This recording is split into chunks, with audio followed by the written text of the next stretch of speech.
ধন্যবাদ। কবিতার শিরোনাম প্রেমের নদী। তবুও কেবল ইচ্ছে করে যাই ছুটে ওই নদীর পাড়ে, যে নদীটা রহম বোধে পাড় ভেঙেছে সকাল সকাল, যে নদীটা ডুবিয়ে দিল ভরা ফসল সুখের বাগান অবুঝ মাঠের উঁচু ঢিবি, যে নদীটা কেড়ে নিল মাঠের শ্যামল মন্দ্রাকান্ত অসহায়ের এক মুঠো ভাত, যে নদীটা ডুবিয়ে দিল ক্ষেতের লাঙল ঘর সংসার অন্ধকারে খুঁজে পাওয়া আলোর নিশান।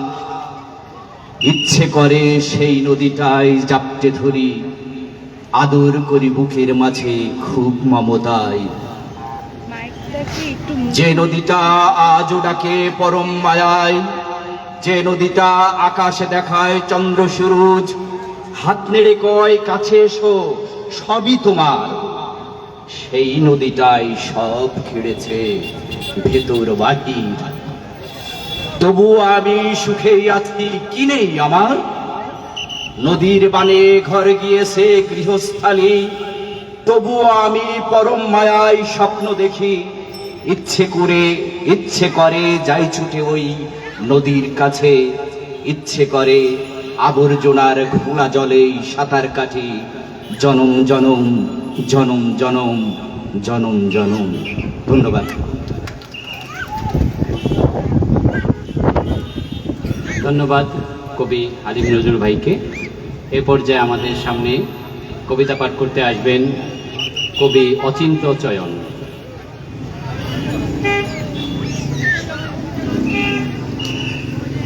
সবাইকে কবিতার শুভেচ্ছা। আমার কবিতার নাম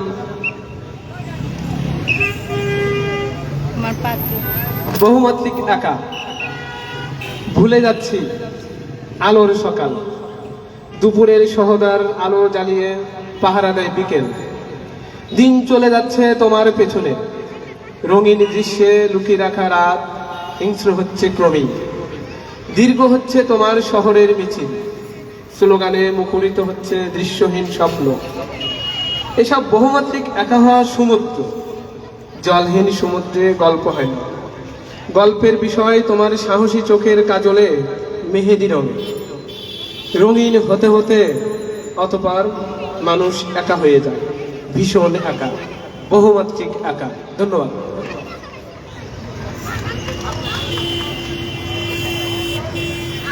ধন্যবাদ কবি অচিন্ত চয়নকে। এ পর্যায়ে কবিতা নিয়ে আসবেন কবি নাফে নজরুল।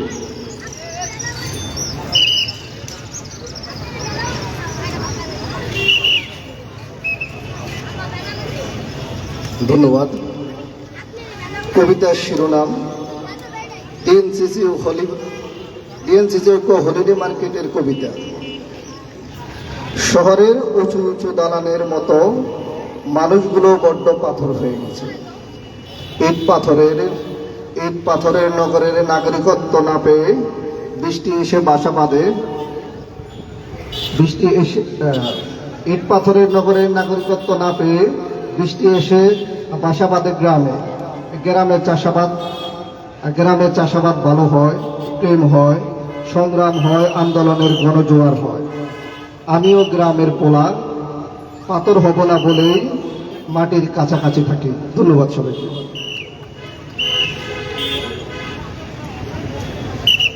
ধন্যবাদ নাফে নজরুলকে। এ পর্যায়ে কবিতা নিয়ে আসছেন লুৎফর চৌধুরী।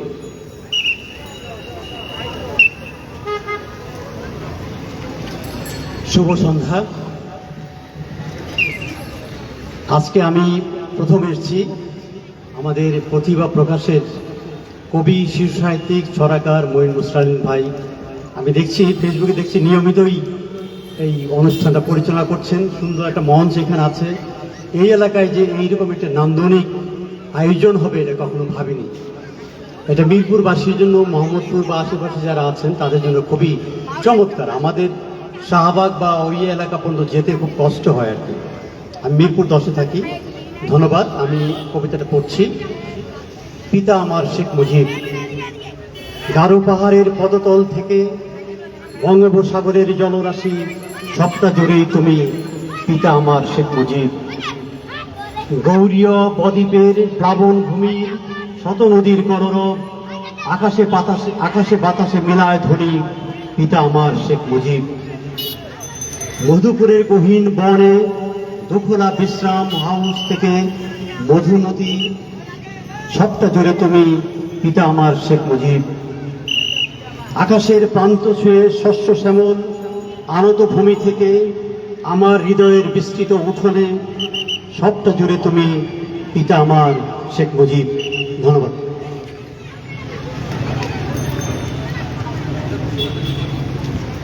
ধন্যবাদ কবি উত্তর ভাইকে। কবিতা নিয়ে আসছে কবি মিনহাজুল হক খাদেম।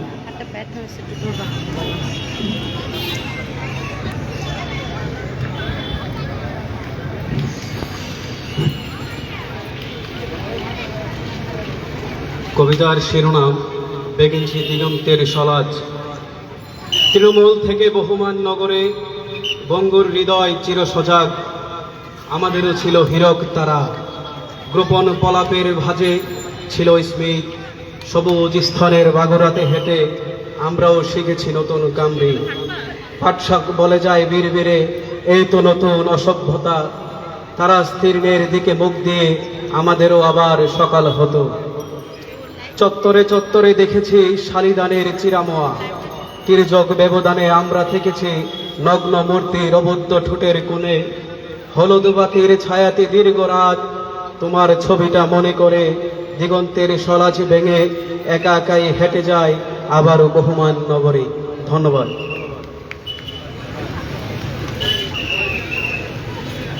ধন্যবাদ। এই পর্যায়ে কবিতা নিয়ে আসছেন কবি তামান্না হাসান।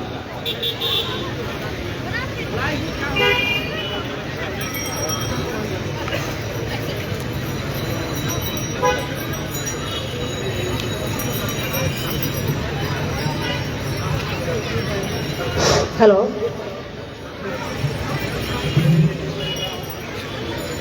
শুভ সন্ধ্যা। ডিএনসিসি ঐক্য হলিডে মার্কেট বইমেলায় সবাইকে স্বাগত। আজকে আমি একটি কবিতা আবৃত্তি করছি। আমার অসংখ্য কবিতা লেখা হয়েছে। আসলে ওই কবিতাগুলো বই আকারে হয়েছে, কিন্তু কখনো আবৃত্তি করা হয়নি, তো চেষ্টা করছি। আমার কবিতা নাম ভুলে যাওয়া। সেদিন জিরো পাওয়ারে বাতিটা জ্বলবে না বেডরুমে, বিছানাটা হয়তো এলোমেলো থাকবে, কারণ ঘুমোতে যাবার প্রস্তুতি কিংবা ঘুমোনোর ইচ্ছাটা একেবারেই থাকবে না। বারান্দার টবগুলোতে পানি দেবার কথা একেবারেই ভুলে যাব পরিপাটি করে চুলটা আঁচড়াতে। আয়নায় বারবার নিজেকে দেখতে গিয়ে বিরক্ত হব, হয়তো আয়নাটা ঢেকেও রাখবো। কি দরকার আর এই মুখখানা দেখার? কাজলের পেন্সিল কানা ফুরিয়েছে, কেনার কোনোই তাড়া নেই। টিপের পাতাটা অযত্নে পড়ে আছে কোনো এক জায়গায়, হয়তো বলতেও পারবো না। খুব যত্নে রাখা মোবাইলের স্ক্রিনে আর কখনো তোমার কোনো নতুন মেসেজ খুঁজতে যাব না। কেবল পুরনো মেসেজগুলি বারবার ঘুরে ফিরে দেখতে গিয়ে কখনো ঝড় করে কেঁদে ফেলবো, তারপর ভেঙে একেবারে ঘুরিয়ে যাব। আচ্ছা, সেদিনটা কি খুব কাছে, যেদিন তোমাকে ভুলতে গিয়ে আমি নিজেকে একেবারেই ভুলে যাব? ধন্যবাদ। আচ্ছা, আমি ছোট্ট করে কিছু কথা বলতে চাই। এই ডিএনসিসি ঐক্য হলিডে মার্কেট বইমেলায় সবাইকে এমনিতেই স্বাগতম। শুরুতে আমি বলেছি এখানে কিছু প্রকাশনী আছে। শুরুতে প্রথম 5টা প্রকাশনীতে এই বইমেলাটা স্টার্টিং হয়েছিল, এখন ধীরে ধীরে এটা বাড়ছে এবং এটা ভীষণ আশাবাদী। আমরা ঢাকা বইমেলা যখন হয় 21শে বইমেলাতে, তখন বছরে একবার বইমেলাটা হওয়ার কারণে আমরা অতটা রেসপন্স পাই না। দেখা যায় একটা বছরের জন্য আবার অপেক্ষা করি, কিন্তু এই বইমেলাটা চালু হওয়ার কারণে পুরো একটা বছর আমরা মোটামুটি বইয়ের ভালো রেসপন্স পাবো। আর আপনারা যারা আছেন, যারা পাঠক, যারা দর্শক, প্রত্যেকেই বইমেলার পাশে থেকে সাপোর্ট করবেন। আমার এক্সে পাবলিকেশন স্টলে আমার দুটো গল্প গ্রন্থ এবং একটা একক উপন্যাস রয়েছে, আপনারা চাইলে সংগ্রহ করতে পারবেন। আমার নাম তামান্না হাসান। প্লিজ আপনারা সবাই বইয়ের সঙ্গে থাকুন, বই পড়ুন এবং সবাইকে বই পড়তে উৎসাহিত করুন। ধন্যবাদ।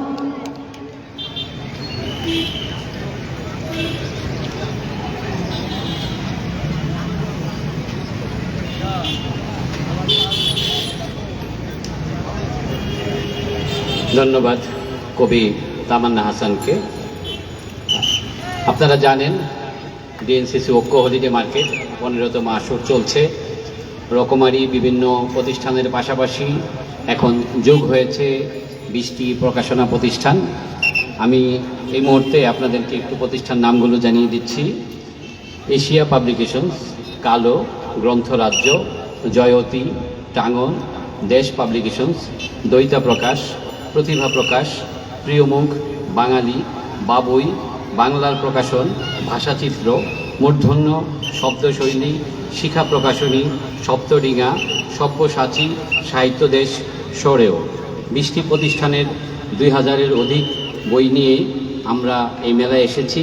আপনারা নিজের পছন্দের বইগুলো দেখবেন, সময় পেলে, সুযোগ পেলে অবশ্যই বই কিনবেন, পাশাপাশি অন্যান্য পণ্য আপনার পছন্দ অনুযায়ী আপনারা সংগ্রহ করবেন। আমরা আবারও কবিতায় ফিরে যাচ্ছি এই পর্যায়ে। আর আরেকটি ঘোষণা দিয়ে রাখছি, প্রতি সপ্তাহের শুক্রবার এবং শনিবার বিকেল 5টা থেকে এই কবিতা পাঠের আয়োজন চলবে। আগামী দিন থেকে যারা কবিতা পাঠ করতে চান, আমরা অনুরোধ করব সবাই যার যার কবিতাটি একটি সাদা কাগজে কম্পোজ করে কিংবা হাতে লিখে নিয়ে আসবেন, এবং 5টা বাজে ঐক্য ফাউন্ডেশনের এখানে সেন্টার রয়েছে, আপনারা সবাই সবার কবিতাগুলো এখানে জমা দিবেন। তারপর আমরা এখান থেকে বাছাই করে আমরা মঞ্চে সবাইকে ডাকবো এবং কবিতা পাঠের সুযোগ করে দেওয়া হবে। কারণ আমরা অনেক সময় কবিতা পাঠ করতে সুযোগ দেওয়ার পর অনেক সময় কবিতার ভিতরে আমাদের অনিচ্ছায় কবি কখনো কখনো আমাদের কিছু অবাঞ্ছিত শব্দ কবিতায় ব্যবহার করে ফেলেন, যা আমাদের জন্য এই আয়োজনের জন্য বিব্রতকর হয়। এজন্য আমরা যদি ভুল হয়ে থাকে আমরা ক্ষমা প্রার্থী, কারণ আমরা আগে থেকে কারো কবিতা দেখার সুযোগ পাইনি। আমরা চাই এখন থেকে যারা কবিতা পাঠ করবেন আপনারা কবিতাটি একটি সাদা কাগজে লিখে নিয়ে আসবেন, আমরা দেখে দেখে তারপর কবিদেরকে মঞ্চে ওঠানো হবে। আমরা আবারও এবার কবিতা চলে যাচ্ছি। এই পর্যায়ে কবিতা নিয়ে আসছেন শরীফুল ইসলাম শরীফ।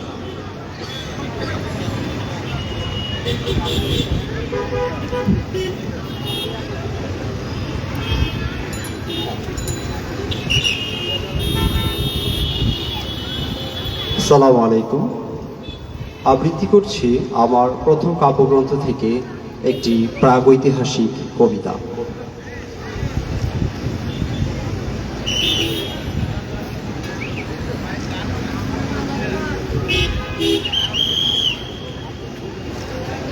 তো চলুন আমরা কবিতা শুনি। কবিতার নাম শুধু টিকে থাকে তার গল্পটা। কালের বিবর্তনে একদিন মলিন হয়ে যায় সৌন্দর্যময় সুরম্য শৌখিন প্রাসাদ, বিবর্ণ হয়ে যায় দেয়াল, নেমে আসে অবসাদ। পলেস্তারা খসে পড়ে, দৃষ্টিগোচর হয় বিবর্ণ ইট, সৃষ্টি হয় ভুতুরে নীরবতা, প্রাসাদে বিরাজ করে সাপ, ক্ষোভ, কীট। পোড়ামাটির আবরণ ভেদ করে একে একে গজে উঠে লতা গুল্ম বৃক্ষ। ক্ষয়িষ্ণু প্রাসাদে ঘোষিত হয় প্রকৃতির আধিপত্য। বিবর্ণ হয়ে যায় রঙিন কাচের ঝাড়বাতি, মনোহারী প্রাসাদ হয়ে যায় মলিন। ভর করে এক খাঁ খাঁ শূন্যতা, গান বাদ্য জলসা হয়ে যায় বিলীন। পরিত্যক্ত স্থাপনা ঘিরে চলে শিলালিপির পাঠোদ্ধার। গলদ ঘর্ম হয়ে প্রত্নতাত্ত্বিকেরা বের করে বছর সময় বার। ইতিহাসের পাতায় খোদিত হয় আরেক ইতিহাস, পণ্ডিতেরা পায় খুঁজে আলোচনার নিত্য নতুন অবকাশ। লোক পরম্পরায় চলে জনশ্রুতি, নাহি গাল গল্পের অন্ত। সময়ের পরিক্রমায় ইতিহাস হয়ে থাকে জীবন্ত। কালের বিবর্তনে নিষ্প্রভ হয় এককালের আলোকিত সভ্যতা, পরিত্যক্ত হয় ঝলমলে রাজপ্রাসাদ, শুধু টিকে থাকে তার গল্পটা। ধন্যবাদ। ধন্যবাদ। এ পর্যায়ে একটি সুন্দর কবিতা নিয়ে আসছেন